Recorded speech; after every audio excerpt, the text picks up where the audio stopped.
Hey, welcome to our Thanksgiving episode. These are my plant relatives and my quail relative. Today we have the special indigenous ingredients that are native to Tongva, LA. We have our pine nut, our pepitas, we have our popped tamarind, we have our California native bay, we have agave, our beautiful blue corn, our wonderful smoky mesquite, we have our elderberries, our juniper berries, we also have our cedar, and our incredible wild greens. Today, we will be preparing an elderberry maple glazed mesquite quail, along with a blue corn mush and piñon oil. These are the same ingredients that would have been in use when the Spanish first arrived in the year 1770. All this for our special episode that we are calling an authentic Thanksgiving, West Coast style. As an Indigenous person of Mesoamerican heritage, Thanksgiving for me was really about family. And when I think about it, for me, it was a moment when we would be like extra Mexican. We were able to showcase and celebrate without being afraid to show our cultural pride. And ultimately, it was really about giving thanks for each other because we all fueled each other. I don't ever have a memory of not having my aunts and my grandparents be a part of my life. As an adult, I do have to say that there have been many conflicting feelings around Thanksgiving. It was especially when I was in college and learning about early colonialism and learning about the British pilgrims arriving into what is now Massachusetts and learning about what we call, lies my teachers told me, right? Disclosing the truths. And for me, coming to terms and understanding that there really wasn't a quote unquote Thanksgiving as it's been narrated to us, because there was atrocities, there was genocide, there was violence. And so for me, as someone who grew up appreciating Thanksgiving, I had to take a step back and process what this really means to celebrate and participate in what has become a quote unquote American holiday. Before the pilgrims arrived, we have always given thanks before that gathering that occurred in 1621.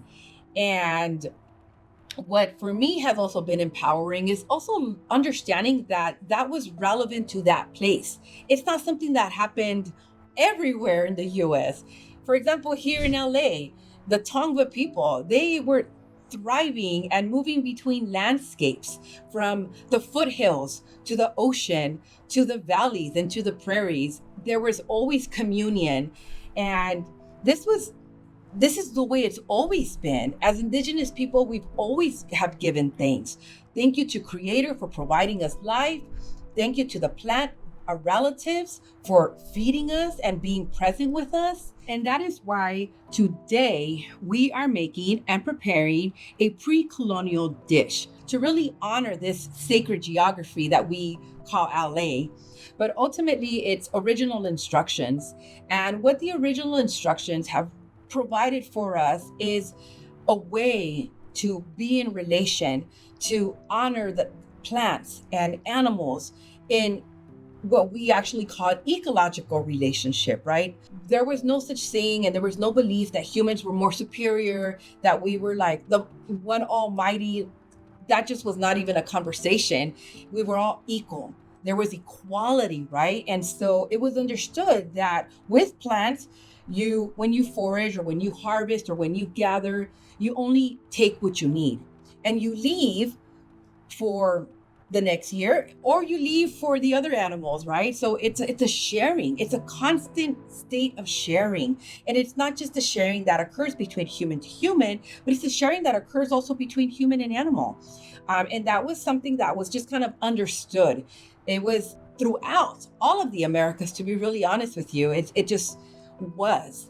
And that's something that got disrupted with the Spanish colonialism. When the Spanish arrived here in 1770, they saw a system and they actually have it in the chronicles that they couldn't believe how beautiful the California landscape was.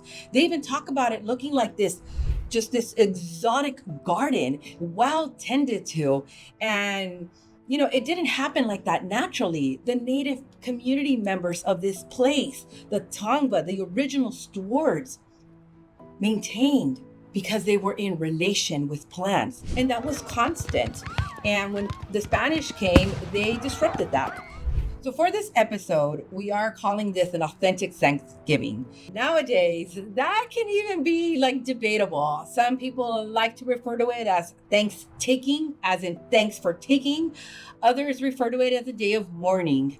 I kind of like to also think about it in terms of you are welcome, right? Because if it wasn't for our relationship, if it wasn't for our understanding of how to grow food, how to maintain food, right?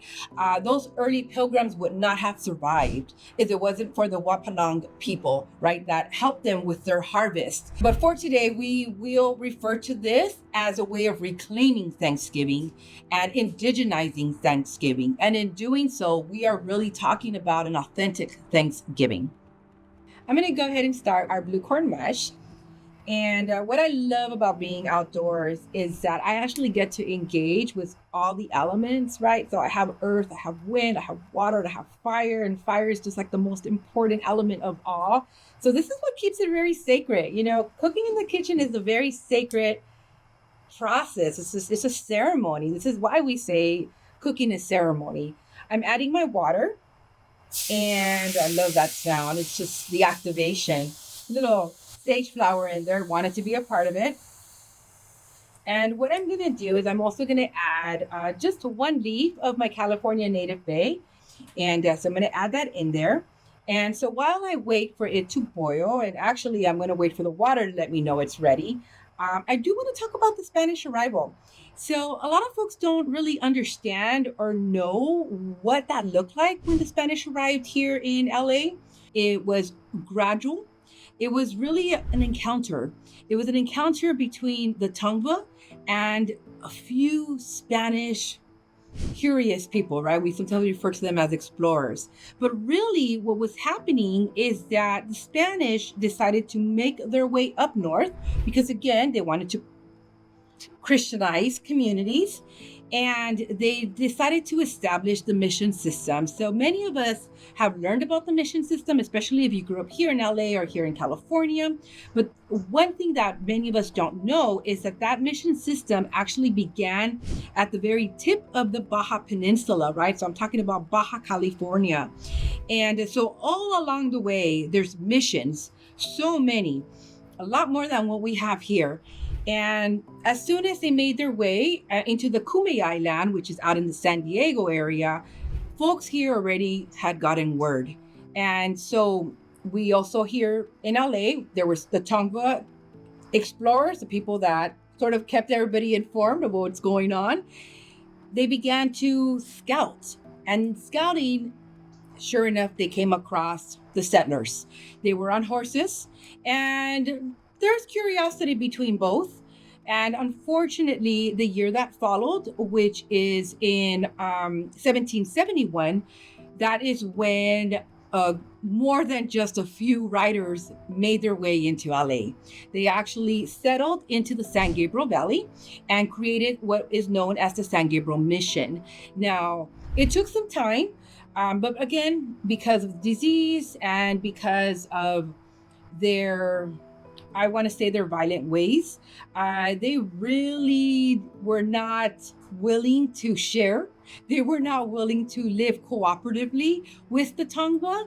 And because they had the manpower, they had the tools, they had the guns, they had, all these ways to enforce their power, they were able to then force the Tongva to live under the new Spanish colonial rule. And that meant that the Tongva landscape changed. A lot of the abundance that we have here in California was no longer the same.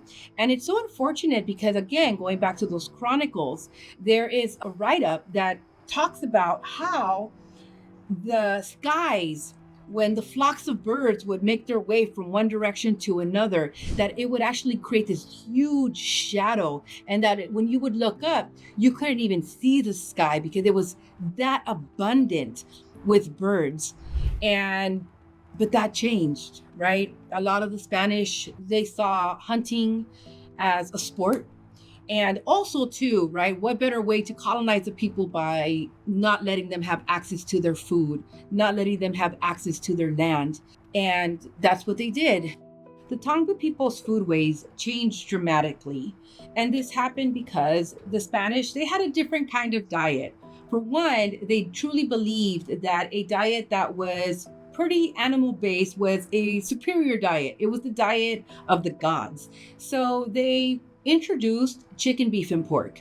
Now, these were not the original indigenous proteins of the land. It was quail, it was turkey, right? We also have deer, and kid you not, and I know some of you might not even believe this, but there was bison that would actually migrate and roam, because we've seen the bison all over northern parts of Mexico and throughout the Southwest. Even though the Tongva people did eat a seasonal diet, right? Now this changed again because the Spanish were like, yeah, that corn, that's an inferior grain. However, our wheat is a superior grain. So therefore, we're going to cultivate those superior plants, those superior foods. And that's where we see that shift in diet. And so what happens then, right? You want to eat like your colonizer because you believe that it's a superior food and you want to be superior just like them. You don't want to be considered an inferior person. So you're going to make those changes. And what are those changes? Well, for one, we see the increase and the high increase of wheat.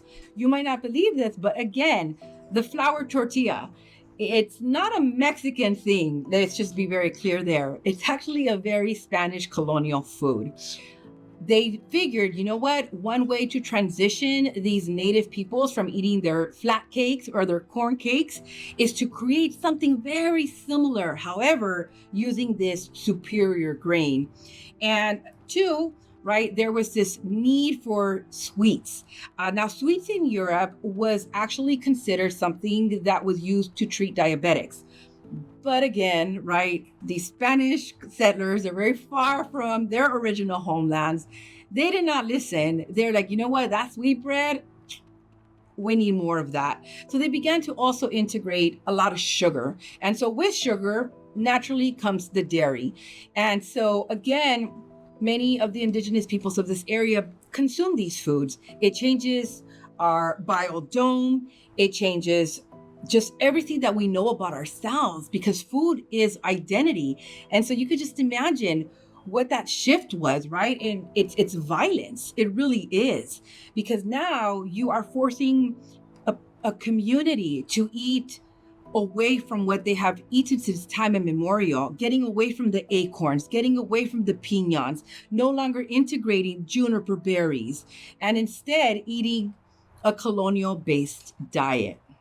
And so with that, I'm going to add my blue corn, because the water, it has this nice little hint of yellow, which is the California native bay has already released, right, its essence. And the water is just barely bubbling, which is letting me know that it's ready for the blue corn. And so like my abuela would say, she never used measuring cups. Ever. It was always about eyeballing, right? So this is where we have to trust our bodies. This is where the intuition comes in. And she'd always say, mija, échale un puño. A puño is just kind of like, you know, a little plug, little palm. I'm going to eyeball my plum so that way I don't touch the blue corn. Then I'm going to go ahead and add it in. And I'm adding about, I want to say maybe a cup and a half. And I'm going to go ahead and just whisk it. And the goal here is to continue to whisk it. We call this activation. This is how we activate the corn. This is how we breathe life into it. That's why I'm using this whisk. It's a metal whisk. I'm not using a molinillo for this. But this again is what just gets the corn going. I'm going to go ahead and add my cedar ash and just a hint of some salt. And I personally just love anything that has cedar. Like, it's just very grounding, very earthy. And It's just, this is why food is our medicine. So just a pinch of that. And some salt.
Ometeo, Tlasakamati.